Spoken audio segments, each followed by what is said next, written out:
नमस्कार बच्चों, समाधान कोचिंग क्लासेज में आपका स्वागत है। आज हम पढ़ेंगे नंबर सिस्टम पार्ट 7। इसके 20 क्वेश्चन देखेंगे, लेकिन उससे पहले अपन भाजकता के नियम के बारे में पढ़ लेते हैं, ताकि इसी से रिलेटेड सारे जितने भी क्वेश्चन हैं उनको सॉल्व करेंगे। और इससे पिछला जो वीडियो था पार्ट 6 था, उसमें आपको वास्तविक, अवास्तविक, काल्पनिक, परिपूर्ण, अनुपूर्ण, अनुवृत्ति जितने भी टॉपिक थे उनके बारे में समझाया गया था। तो आप डिस्क्रिप्शन में उसकी लिंक देख लें तथा वहाँ से क्वेश्चन देख लें। तो देखो, भाजकता के नियम में मतलब ये होता है कि किस किस संख्या का भाग जाता है। तो सबसे पहले अपन पढ़ेंगे 2 के भाजकता का नियम। देखो, 2 के भाजकता के नियम में क्या होता है, जिस संख्या की इकाई का अंक क्या 0, 2, 4, 6, 8 हो, वो क्या 2 से भाज्य होता है। अर्थात जिस संख्या के अंत में इकाई का अंक 0, 2, 4, 6, 8 हो, तो वह संख्या 2 से भाज्य होती है। जैसे 258, तो 258 का इकाई का अंक क्या है, इकाई का अंक 8 है और 8 में 2 का भाग जाता है, तो इसका मतलब क्या हुआ, 258 में भी 2 का भाग जाएगा। ठीक है, इस तरीके से अगला है 3 के भाजकता का नियम। तो इसमें योगफल के अंदर 3 का भाग, जिस संख्या के अंकों के योगफल में 3 का पूरा पूरा भाग जाए तो वो 3 से भाज्य होगी। अगर मैं बात करूं, जैसे अगर मैं बात करूं तो 201, अगर मैं बात करूं 201, तो देखो इकाई का अंक नहीं देखना, इसके अंदर क्या करना है आपको, 2 + 0 + 1 बराबर कितना है 3। अब 3 में अगर 3 का भाग जाता है तो ये 201 में क्या होगा, 201 में क्या होगा, 3 का भाग जाएगा। तो इस तरीके से अपन 3 के भाजकता का नियम पढ़ेंगे। अगला है 4 से भाजकता का नियम। तो इसमें क्या करते हैं आप, इकाई और दहाई दोनों अंकों को देखेंगे। अर्थात जिस संख्या की इकाई व दहाई के अंकों में 4 का पूरा पूरा भाग चला जाए, वह संख्या क्या होगी, 4 से भाज्य होगी। अगर मैं बात करता हूं, अगर मैं बात करता हूं 442, ठीक है। अब इसमें अगर मैं 4 की देखूं तो देखो इकाई दहाई कौन सा है, इकाई दहाई 42 हो गई। तो 42 में अगर मैं 4 का भाग देता हूं तो 4 का भाग जाएगा, 4 का भाग नहीं जाएगा, 4 का भाग नहीं जाएगा, तो इसका मतलब ये भाज्य नहीं है। अगर इसी जगह पे मैं 448 ले लेता हूँ और 48 लास्ट के 2 अंकों में, 48 में अगर 4 का भाग दे देता हूँ तो देखो 4 का भाग जाएगा। तो इस तरीके से 448 क्या होगी, भाज्य संख्या होगी। अगला है 5 के भाजकता का नियम। तो इसमें क्या है दोस्तों, बता देता हूँ मैं आपको। इकाई का अंक देखते हैं, 0 और 5 होना चाहिए, ठीक है। तो अर्थात जिस संख्या के अंत में 0 या 5, अंत में 0 या 5 हो तो वो 5 से भाज्य होगी। जैसे मैं अगर ये कह दूं 500, मतलब 58,070, तो ये क्या है, इकाई है। इकाई कितनी है, 0 है, तो इसका मतलब क्या हुआ, ये संख्या किससे होगी, 5 से भाज्य होगी। अगला है 6 से भाजकता का नियम। तो इसमें क्या, 2 और 3 का दोनों का भाग जाए तो उसमें 6 का भी भाग जाएगा। अर्थात जो संख्या 2 व 3 से पूरी पूरी तरह विभाजित हो वो 6 से भी विभाजित होगी। अगर मैं बात करता हूं 24 की, तो देखो इसका इकाई का अंक क्या है, मतलब इसमें 2 से भी भाग जा सकता है। अगर मैं 24 की बात करूं तो 3 का भी भाग जाएगा, तो ये क्या होगी, 6 से भाज्य होगी। मतलब 2 का भी जाना चाहिए और 3 का भी जाना चाहिए, तो वो संख्या 6 से भी भाज्य होगी। अगला है 7 के भाजकता का नियम। तो इसमें क्या करते हैं, इकाई के अंक को दुगना कर देते हैं। मतलब इकाई के अंक को क्या कर देते हैं, दुगना करते हैं, शेष अंक से घटा देते हैं, तो वो 7 से भाज्य होगा। अर्थात इकाई अंक को दुगना करके शेष अंक से घटाते हैं, यदि शेष संख्या 7 से कट जाए तो वह संख्या 7 से भाज्य होगी। जैसे अगर मैं बात करूं 182, अब इसका इकाई का अंक कितना है, 2 है, तो 2 का दुगना कितना होता है, 4 होता है, तो 4 कम कर देंगे तो 14 हो जाएगा। अब 14 में 7 का भाग जाता है, तो इसका मतलब क्या हुआ, ये संख्या किससे होगी, 7 से भाज्य होगी। अगला है 8 से भाजकता का नियम। देखो 4 में अपन ने इकाई दहाई लिया था, इसमें क्या करेंगे अपन, इकाई दहाई सैकड़ा 3 अंक ले लेंगे, उसमें फिर भाग देंगे। जिस संख्या की इकाई दहाई सैकड़ा के अंकों में 8 का पूरा पूरा भाग जाए तो वो 8 से भाज्य होगी। जैसे अगर मैं बात करता हूँ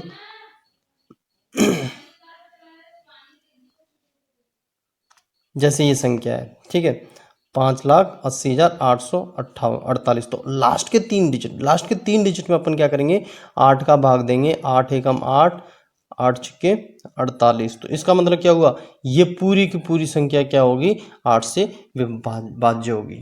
9 से भाजकता में क्या होता है, ये बिल्कुल 3 की तरह है, जिसमें मतलब 3 में भी अपन योग करके देते थे, उसी तरीके से इसका भी होगा।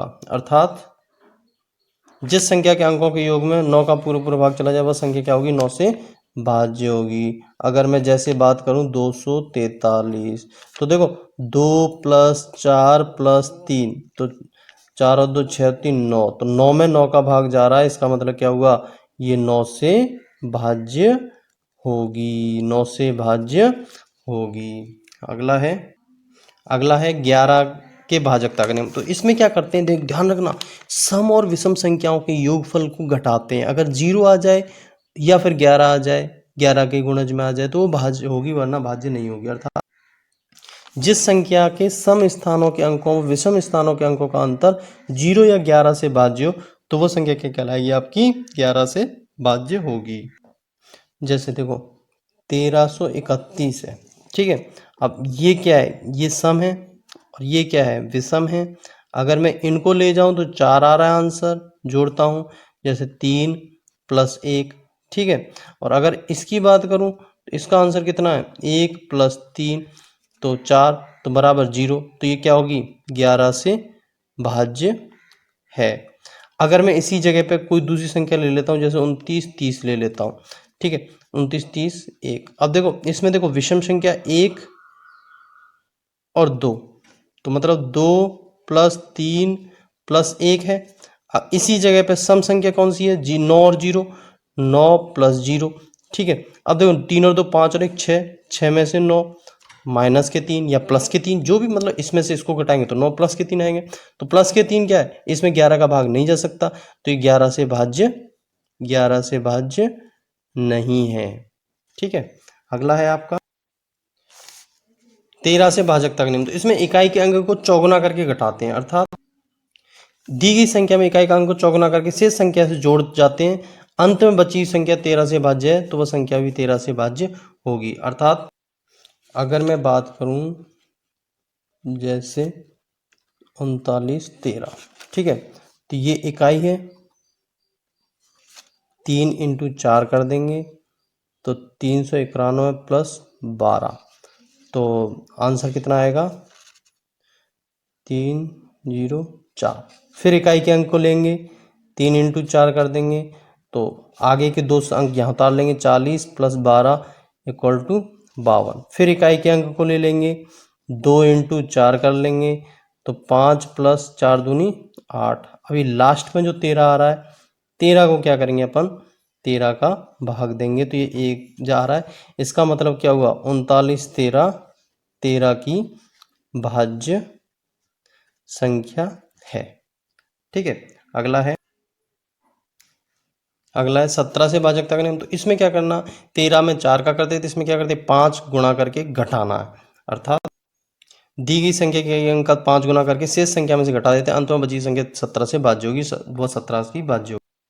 देखो जैसे 16,779 है, इसमें देखो लास्ट में 9 है, तो 9 को 5 से गुणा कर दिया, 45 को घटा देंगे 16 17 से, फिर स्टार्टिंग के 3 अंक है, 3 अंकों को फिर अपन क्या करेंगे, यहाँ उतार लेंगे। फिर इसमें से लास्ट के 2 है, 5 × 2 कितना 10, 10 घटा देंगे, 153 में 17 का भाग जाता है। इसका मतलब क्या हुआ, ये 17 से भाज्य होगी। 19 में क्या करते हैं अपन, मतलब इकाई के अंक का दुगना करके जोड़ देते हैं। अर्थात दी गई संख्या में इकाई का अंक दोगुना करके शेष संख्या जोड़ देते हैं, अंत में बची संख्या 19 से भाज्य होगी। अर्थात अगर मैं बात करूं 171, एक देखो इकाई का अंक 1 है, 1 को × 2 से 2 गुणा कर 2, तो 2 को 17 से जोड़ देंगे, 19 में 19 का भाग जाता है, तो ये 19 से भाज्य होगी। अब अपन क्वेश्चन सॉल्व करेंगे। एक लास्ट नियम है, यदि कोई संख्या 6 बार एक ही अंक की पुनरावृत्ति हो तो ध्यान रखना 3 7 11 13 37 से पूर्णतः विभाजित होगी। ध्यान, जैसे 1 को अपन 6 बार लिख दें, 6 को 6 बार लिख दें, 8 को 6 बार लिख दें, तो वो किससे विभाजित होगी, 3 7 11 13 और 37 से विभाजित होगी। देखो 3 से विभाजित 2 अंकों की प्राकृत संख्या कितनी है, तो देखो 25 28 30 24 में से।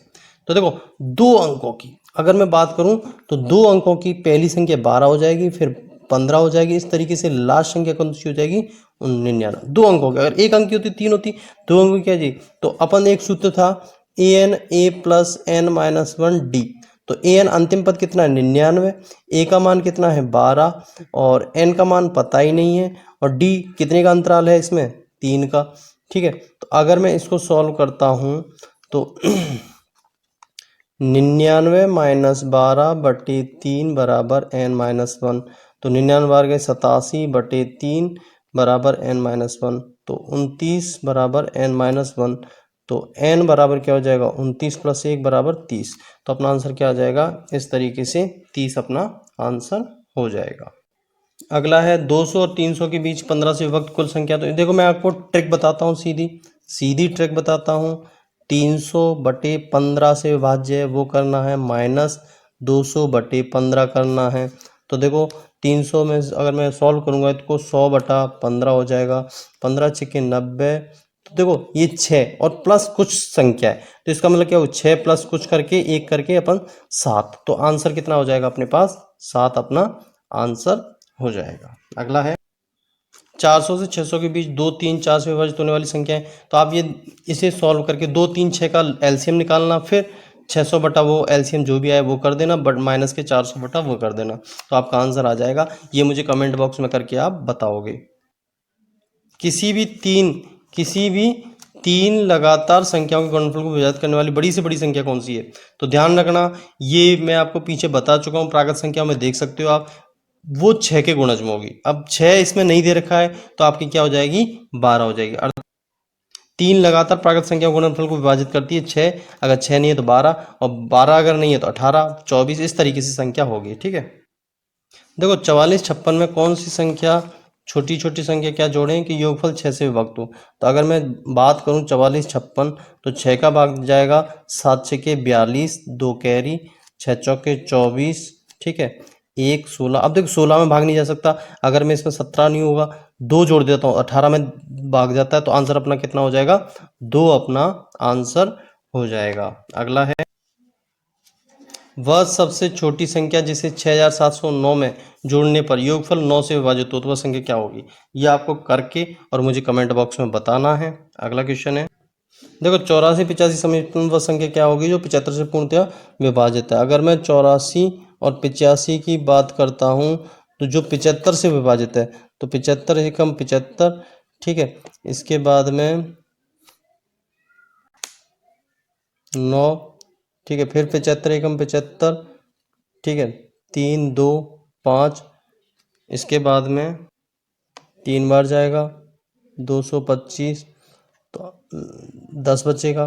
ठीक है, अब निकटतम की बात कर रहा है तो अपन अगर 10 कम हो जाए, यहाँ पे 25 हो जाए तो अपना आंसर हो जाएगा। तो अगर मैं 10 कम कर देता हूँ तो 75, 84, 75 अपना आंसर हो जाएगा। इस तरीके से अपना आंसर हो जाएगा। अगला है 567 से विभाज्य 58 का निकटतम पूर्णांक, ये आपको करके कमेंट बॉक्स में मुझे बताना है। ठीक है, इसके बाद अगला है 5 अंकों की सबसे बड़ी संख्या कौन सी है जो 91 से विभक्त है। अगर मैं 5 अंकों की देखो संख्या सबसे बड़ी कौन सी होती है, ये अगर मैं 91 का भाग देता हूँ तो 1 8 9 उतार दूंगा, फिर इसके बाद 9 और उतारूंगा तो 0 आ जाएगा।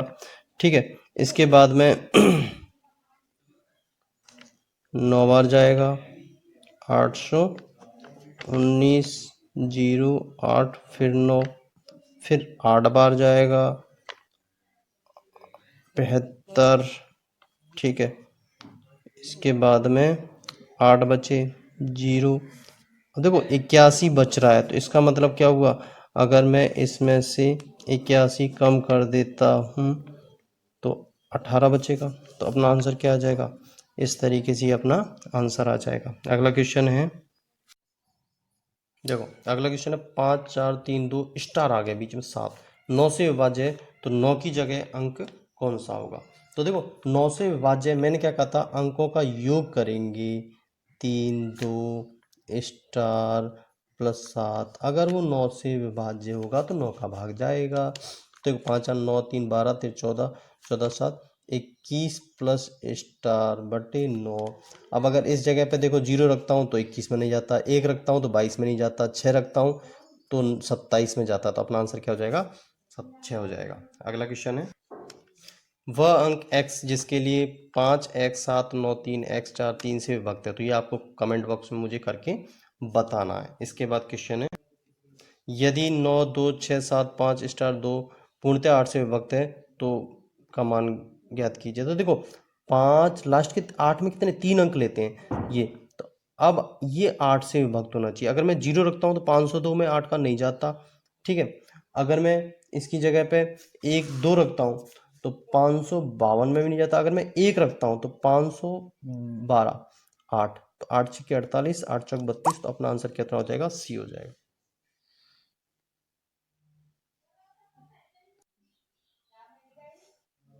देखो, यदि स्टार स्टार 3 5 6 2 4 11 से विभक्त है तो स्थान स्थान तक देखो, सब मैंने क्या कहा था? विषम संख्याओं का योगफल, तो कितना हो जाएगा? +5 +2, ठीक है। किस में से घटाना है? इसको घटाएंगे तो 3 6 3 9 और 4 13, 4 13। अगर मैं बात करता हूँ तो देखो स्टार, और ये किससे विभाजित होना चाहिए अपना? 11 से विभाजित होना चाहिए। अब बराबर में क्या आना चाहिए? या तो 0 आना चाहिए या 11 आना चाहिए।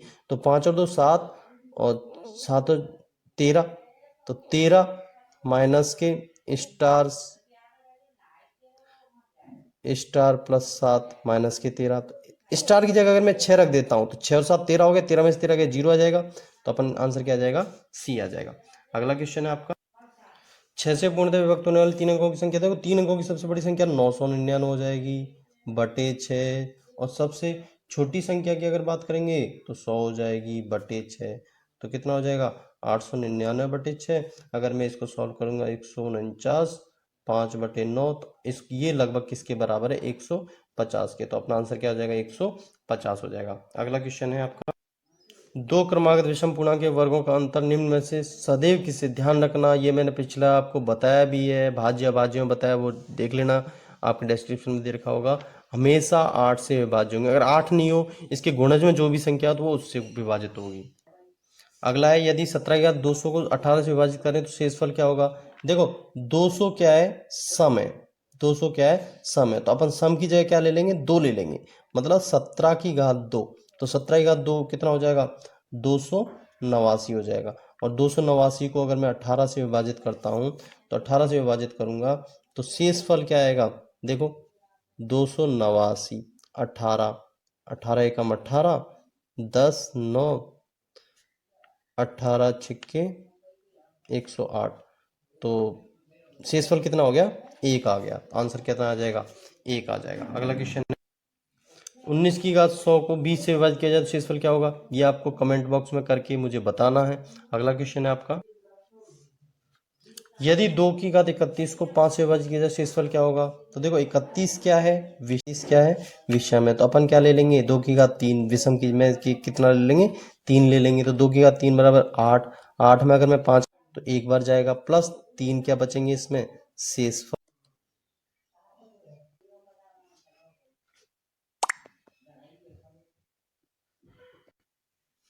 दो अंकों की संख्या और अंकों को आपस में बदल कर बनाई गई अंक संख्या के बीच अंतर सदा विभाज्य होता है। ध्यान रखना, यही मैंने आपको भाजकता के नियम में बताया था। किससे विभाज्य होगा? 9 से विभाज्य होगा। अगला क्वेश्चन है आपका, दो दो दो दो दो दो किससे विभाजित? देखो ये कितनी संख्या है? टोटल कितनी है? 6 संख्याएं। तो ये अभी आपको नियम बताया था।